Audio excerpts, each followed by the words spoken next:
मोदी शाह की अगुवाई, हर बार 2/3। परिवार बेरोजगार, राष्ट्रवाद की जय जयकार।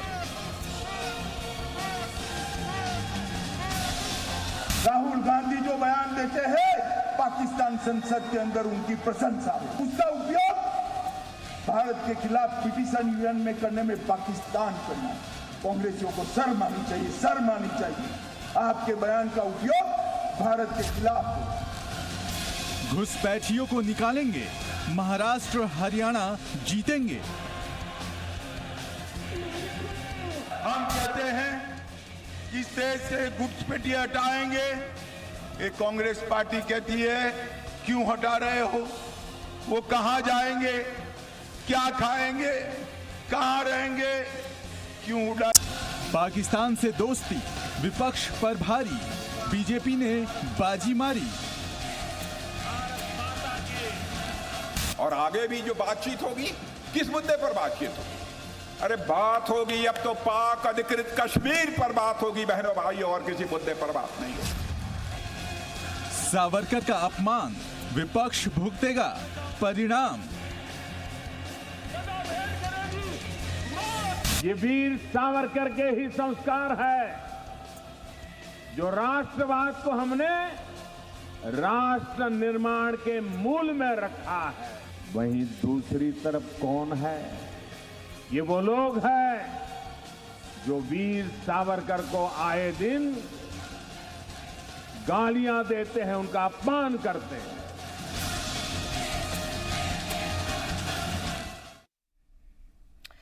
आदाब नाज़रीन, जी सलाम में आप सभी का इस्तकबाल है। मैं हूं आपके साथ बुशरा खानम फहाद और काउंटिंग की शुरुआत बस हो ही गई है और अब से कुछ ही देर के बाद आपको नतीजे रुझान मिलने आपको शुरू हो जाएंगे। नतीजों के लिए आपको इंतज़ार करना पड़ेगा। रुझान आने शुरू हो जाएंगे और रुझानों से भी बहुत हद तक तस्वीर साफ होनी शुरू हो जाती है। थोड़ा सा इंतजार और आपके सामने होंगे, आपकी टेलीविजन स्क्रीन पर होगा पहला रुझान हरियाणा और महाराष्ट्र से।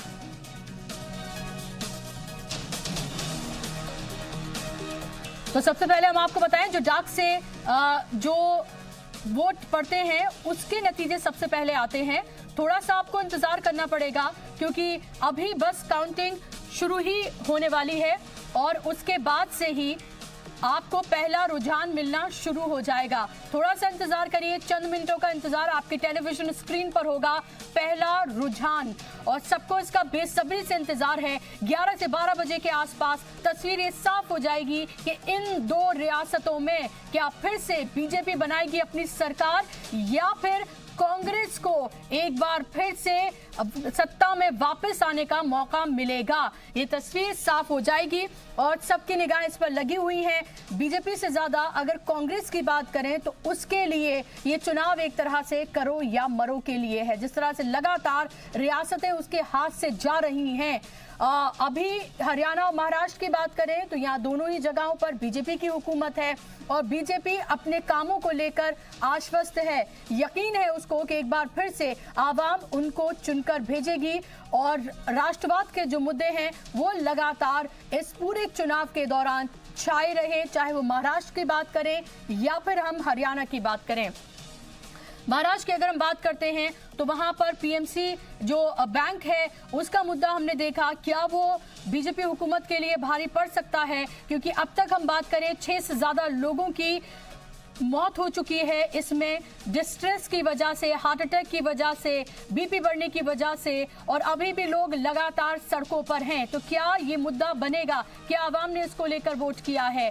इसके अलावा बात करें सूखा, एक बहुत बड़ा इलाका है जहां महाराष्ट्र का, जहां सूखा बहुत बड़ी प्रॉब्लम है और हमने देखा कि इन 5 सालों के दौरान लगातार किसान कई बार पैदल चलकर पहुंचे मुंबई तक ताकि सरकार को ये बता सके कि उनकी परेशानियां क्या हैं, सुसाइड जो है किसानों की, खुदकुशी जो है वो एक बड़ा मसला रहा, तो क्या वाकई में ये तमाम मसले बन पाते हैं? क्योंकि ये माना जाता है कि शहरी वोट जो है वो ज्यादातर बीजेपी का माना जाता है, ट्रेडिशनल वोट माना जाता है, और जो ग्रामीण जो वोटर है वो ज्यादातर ये माना जाता है कि एनसीपी और कांग्रेस के पाले में जाता है। लेकिन बीजेपी इसमें भी सेंध लगाने में कामयाब रही पिछली बार 2014 में, तो क्या 2019 में इससे बेहतर वो प्रदर्शन कर पाती है? देखना बेहद अहम होगा।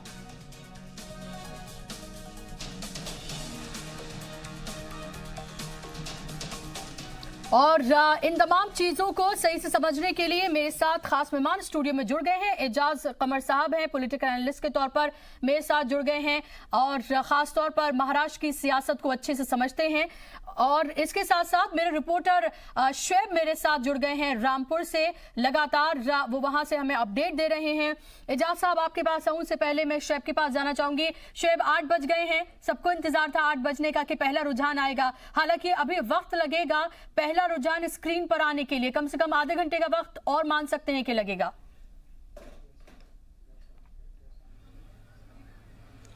बिल्कुल, देखिए बुशा, क्योंकि अभी बिल्कुल डीएम पहुंचे हैं, वो गाड़ी खड़ी है डीएम की, हमारी बात भी हुई और उन्होंने तमाम जो ईवीएम मौजूद है उनकी एक तरीके से सील को तोड़कर जो भी पार्टियां हैं उनको दिया, और तकरीबन 14 टेबल यहां पर रखी गई है रामपुर की जो मंडी है यहां पर, और ताकि मतगणना की शुरुआत है वोटों की गिनती की वो हो सके। तो शुरुआत एक तरीके से बस कुछ ही सेकंड का है या मिनट का है, उसके बाद हो जाएगी।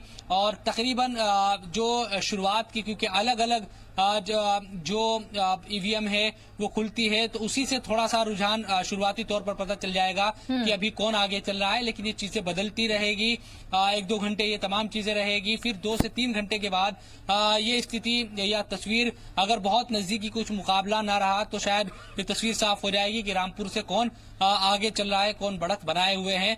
और ये सीट क्योंकि समाजवादी पार्टी का गढ़ है, जिस तरह से मैंने पहले भी बताया, और बीजेपी ये चाहती है किसी भी तरह से इसमें सेंध लगाई जाए। जो आजम खान का एक तरफा एक तरीके से कहे कि 9 बार से वो विधायक यहाँ पर रहे हैं, सांसद है, उनके बेटे भी विधायक है, पत्नी सांसद भी है, राज्यसभा चुनाव भी यहाँ से लड़ा है, उन्होंने उपचुनाव लड़ा है। तो इन तमाम चीजों को मद्देनजर रखते हुए एक तरीके से कहा जा सकता है कि बीजेपी ये चाहती है किसी भी तरह से अगर वो ये सीट जीतने में कामयाब हुई तो यकीनन एक बड़ा मैसेज पूरे उत्तर प्रदेश में जाएगा। क्या ये भी है कि लगातार हमने ये देखा कि एक ऐसी सीट है ये जो कंट्रोवर्शियल भी रही, एक ऐसी सीट लगातार जहां पर आजम खान ये कहते रहे कि उनको टारगेट किया जा रहा है, हरास किया जा रहा है, उनकी फैमिली को हरास किया जा रहा है, उनकी यूनिवर्सिटी जो वहां पर उन्होंने बनाया था पूरा कैंपस, उसको लेकर लगातार जो उन्होंने कॉलेज बनाया था वहां पर उसको लेकर लगातार सवाल होते रहे। इस सब के बीच आजम खान के लिए ये साख की बात है और बीजेपी के लिए दिखाने की बात है कि देखिए अगर आप गलत करेंगे तो जनता आपको माफ नहीं करेगी। तो दोनों के लिए कह सकते हैं एक तरह से साख की बात है, एक तरफ साख बचाने की और दूसरी तरफ सबक सिखाने की। बिल्कुल बुशा, देखिए 80 से ज्यादा मुकदमे आजम खान पर दर्ज हुए हैं और ये मुकदमे सबसे ज्यादा दर्ज हुए हैं जब से वो सांसद बने हैं उसके बाद से।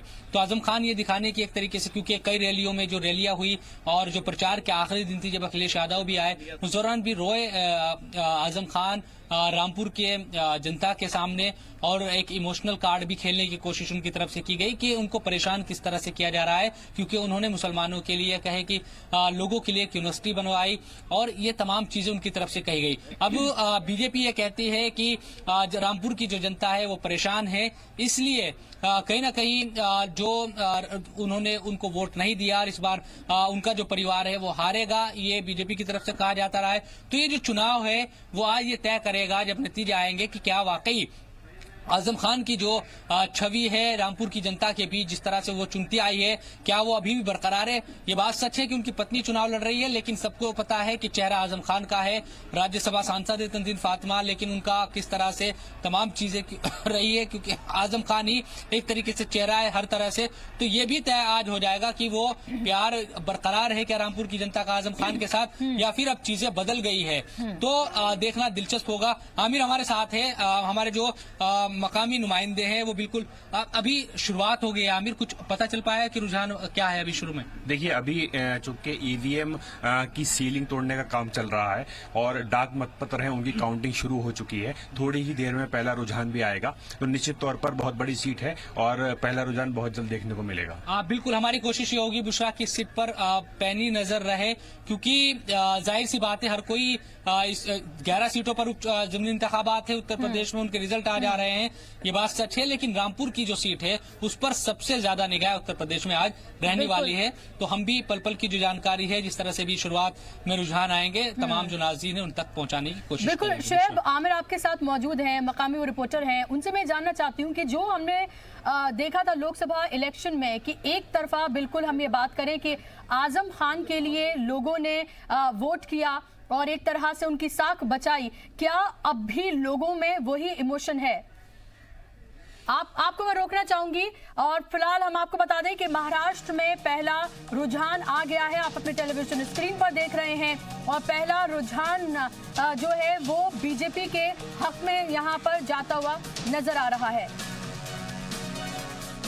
और 5 सीटों पर बीजेपी यहां पर आगे चल रही है और हरियाणा की अगर बात करते हैं तो 3 पर बीजेपी और 1 पर कांग्रेस आगे चल रही है।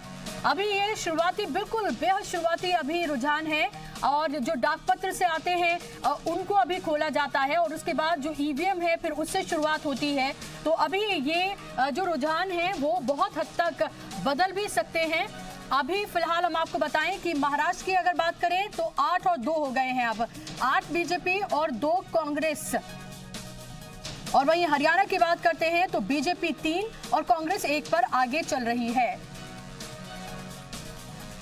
लगातार ये देखिए आप, ये रुझान जो है ये सेकंड्स में पलक झपकते जैसे कहते हैं ना, वो उस तरह से बदलते हैं और इसमें अभी ठहराव आएगा, थोड़ा सा आपको इंतजार करना होगा। बिल्कुल शुरुआती एकदम ये रुझान है और ऐसे में ये माना जाता है अक्सर कि शुरुआती रुझान जो हैं वो बीजेपी के हक में ज्यादा आते हुए नजर आते हैं, लेकिन तमाम एग्जिट पोल भी बीजेपी के हक में ही जाते हुए नजर आ रहे हैं। क्या एग्जिट पोल एग्जैक्ट पोल बन पाते हैं, इसके लिए थोड़ा सा इंतजार आपको करना होगा और ये टेलीविजन स्क्रीन पर हम आपको ये दिखा रहे हैं।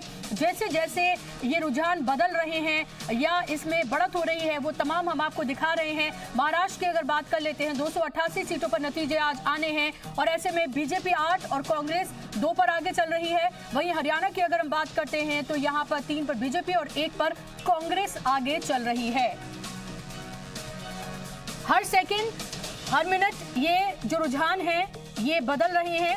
11 से 12 बजे का वक्त, जो बार बार मैं आपको बता रही हूँ कि 11 से 12 बजे के वक्त तक ये जो रुझान है, हालांकि नतीजों में और वक्त लगता है लेकिन ये तस्वीर साफ हो जाती है। भविष्य, ये तो भविष्य की गर्व में है कि जननायक जनता पार्टी किसके साथ जाएगी। हमारा ये निर्णय है कि हम पहले विधायक दल की बैठक बुलाकर नेशनल एग्जीक्यूटिव की बैठक बुलाएंगे, तमाम साथियों से चर्चा कर इस पर निर्णय लेंगे। बीजेपी के साथ जाने में कोई परहेज नहीं होगी दुष्यंत चौटाला को? बीजेपी के साथ जाना है, कांग्रेस के साथ जाना है, विपक्ष में बैठना है, ये निर्णय को अकेला दुष्यंत चौटाला नहीं ले सकता। 11 महीने में जिस साथी ने संगठन को आगे बढ़ाने में हमारा सहयोग दिया है, एक एक साथी से चर्चा कर ही इस पे हम निर्णय। हंग असेंबली की आपको लगता है हंग असेंबली आ सकती है हरियाणा में? पूरी उम्मीद है। जिस तरह के आंकलन आए हैं, मैं ये मानता हूँ ना तो बीजेपी 40 पार करेगी ना कांग्रेस 40 पार करेगी और सत्ता की चाबी जो होगी वो जननायक जनता पार्टी का। तो आप अपने लिए भविष्य में किस तरह का रोल देखते हैं? एज ए डिप्टी सीएम अगर किसी को सपोर्ट करते हैं तो दुष्यंत चौटाला ने एज मेंबर ऑफ पार्लियामेंट 5 साल काम किया, संसदीय दल का मैं नेता था, 5 साल बेखूबी से अपनी जिम्मेवारी निभाई। 11 महीने पहले जननायक जनता पार्टी का नेतृत्व करने का मौका मिला। 11 महीने के अंदर एक एक साथी को जोड़कर beyond party lines, beyond caste जाकर एक एक साथी को साथ खड़ा किया। आने वाले भविष्य में कोई भी जिम्मेवारी होगी, दुष्यंत चौटाला पीछे हटने वाला नहीं। हमें चाहिए प्रदेश के अंदर 75% युवा को रोजगार मिले, प्रदेश के किसान को उसकी एमएसपी का 10% बोनस या 100 रुपये ज़्यादा मिले, महिला को, व्यापारी को उसकी सुरक्षा मिले, कर्मचारी को उसके अधिकार मिले। इन तमाम चीज़ों पर संगठन जो निर्णय लेगा उसके बाद ही दुष्यंत चौटाला अपनी जिम्मेवारी तय करेगा। भाई आ जाओ। तो अभी आपने दुष्यंत चौटाला को आपने सुना, अजय चौटाला के बेटे हैं और जननायक जनता पार्टी फिलहाल वो संभाल रहे हैं। हम आपको बताएं कि 2014 की अगर बात करते हैं आईएनएलडी को 19 सीटें मिली थी और अभी फिलहाल कॉन्फिडेंट या ओवर कॉन्फिडेंट हम कह सकते हैं कि दुष्यंत चौटाला यहां पर नजर आ रहे हैं।